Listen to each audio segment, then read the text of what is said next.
Humana, responsabilidade do cristão. Parte 03, dia 6 de dezembro de 2025. Foi ele quem disse: olhe para mim e sede salvos, todos os confins da terra. Foi ele quem disse: vinde a mim, todos os que estáis cansados e sobrecarregados. Foi ele que vos advertiu que, se negligenciastes esta grande salvação, deve perecer.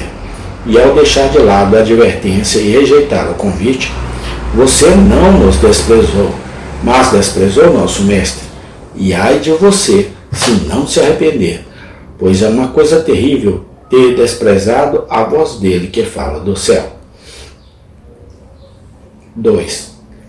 E agora, devemos observar o segundo ponto, a saber, que a rejeição do Evangelho agrava o pecado dos homens e das mulheres. Agora, não me deixe ser mal interpretado. Já ouvi falar de pessoas que, tendo ido à casa de Deus, ficaram cheias de um senso de pecado e, por fim, foram levados quase ao desespero, pois Satanás as tentou a abandonar a casa de Deus. Pois, diz ele, quanto mais você vai, mais aumenta a sua condenação. Agora acredito que isso é um erro. Não aumentamos nossa condenação indo à casa de Deus. Temos muito mais probabilidade de aumentá-lo parando, pois ao afastar-se da casa de Deus, há uma dupla rejeição de Cristo. Você o rejeita mesmo com a mente exterior, assim como com o espírito interior. Você negligencia até a deitada na piscina de Betesda. Você é pior do que o homem que se deitou na piscina, mas não conseguiu entrar. Você de fato incorre em uma condenação terrível. Mas se você for à casa de Deus, buscando sinceramente uma bênção, se não obtiver consolo, se você não encontrar graça nos meios, ainda assim, se você for lá buscando-a com devoção, sua condenação não aumentará por isso. Seu pecado não é agravado apenas por ouvir o Evangelho, mas pela rejeição voluntária e perversa dele quando é ouvido. O homem que ouve o som do Evangelho e, depois de ouvi-lo, dá meia volta com uma risada, ou que depois de ouvi-lo repetidas vezes e sendo visivelmente afetado, permite os cuidados e os prazeres desta vida perversa entrar e sufocar a semente. Tal homem, tal mulher, em uma medida terrível, aumenta a sua culpa. Se você não obtém conforto, se você não encontra graça nos meios, ainda assim, se você for lá buscando-a devotamente, sua condenação não aumentará com isso.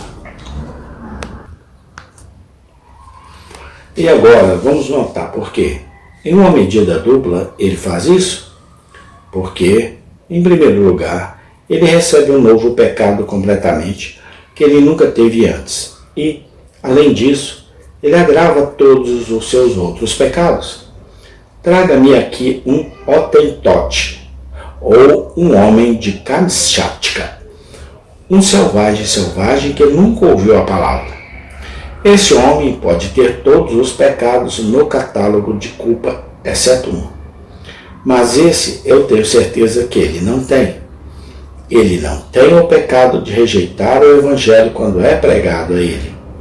Mas você, quando ouve o Evangelho, tem a oportunidade de cometer um novo pecado se você o rejeitou.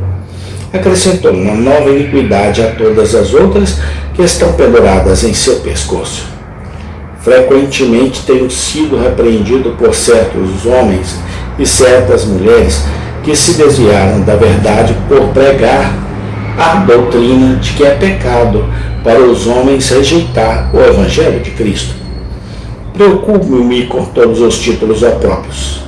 Estou certo de que tenho a garantia da palavra de Deus para pregar assim.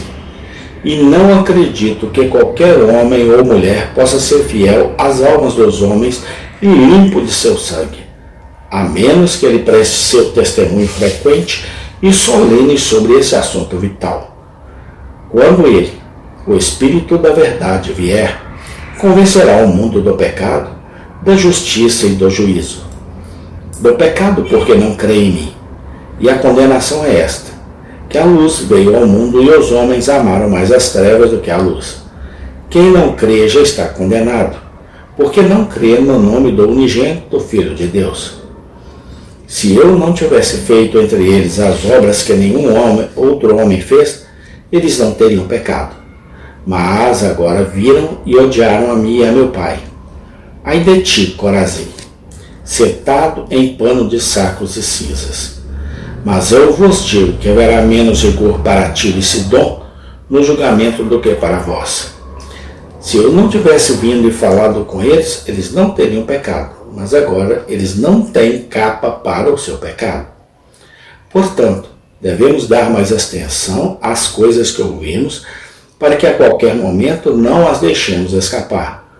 Porque se a palavra falada pelos anjos permaneceu firme, e toda transgressão e desobediência recebeu a justa retribuição, como escaparemos nós se negligenciarmos tão grande salvação? Aquele que desprezou a lei de Moisés morreu sem misericórdia, sob 2 ou 3 testemunhas.